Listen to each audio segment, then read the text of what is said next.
Today I want to talk to you about the 5 S's of swaddling and calming a fussy baby. Now these are like 5 secrets that will help you if your baby is really inconsolable and really just melting down. These are also things that I use in everyday life. So I do naps using the 5 S's. I do bedtime using the 5 S's. I do calm babies during the day using the 5 S's. So it's not something that is exclusive to one time or another. Anytime your baby is fussy, these 5 S's are going to come in handy.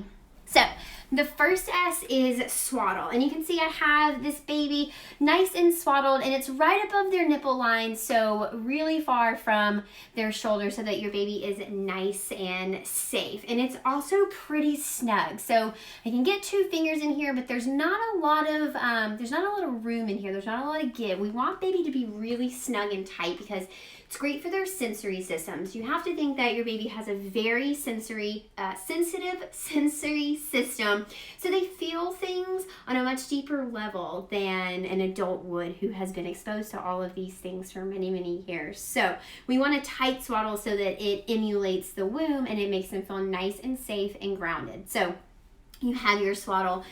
The next S is going to be side or stomach, and what we're talking about is the pressure, right? So putting a baby to sleep on their back, we know is best for sleep, but for soothing a baby, it's really hard to soothe them if they're on their back. So because the pressure is on their back, you see if they're lying here, the pressure on their body is actually on their back. Whereas if we sit them up like this, or we lie them down like this, or we lie them down like this, or they just keep on coming.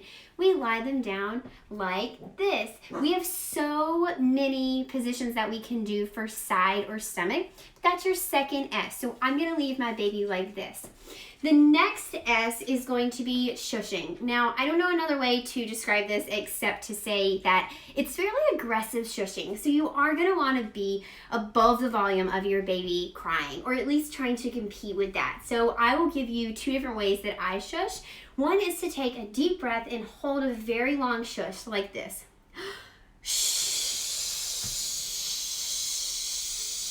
Right? It's just one continuous shush, much like you would get with a sound machine. Now, the next one I do is a little bit more rhythmic, and this is for when babies are super upset. I try and give them a rhythm that they can kind of like hang on to, if you will.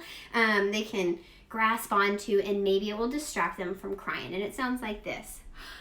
Shh, shh, shh, shh, shh. You can see how loud it is, and sometimes I even bring the baby up here. You can turn them around. Shh, shh, shh. You can also see that I'm bouncing, which is our 4th S, which is actually swing. So some babies like bouncing, but some babies are going to want to be swung like this. And so I dip and touch my toe. You can also swing them like this. You can also rock back and forth like this. Movement is the most important thing. Finally, our final S is going to be sucking.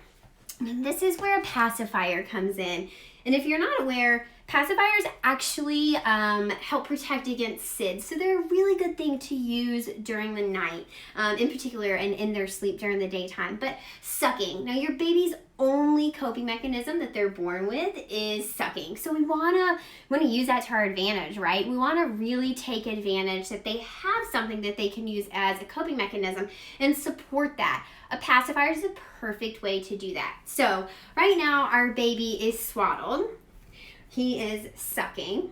We are swinging, shushing, and baby is on their side.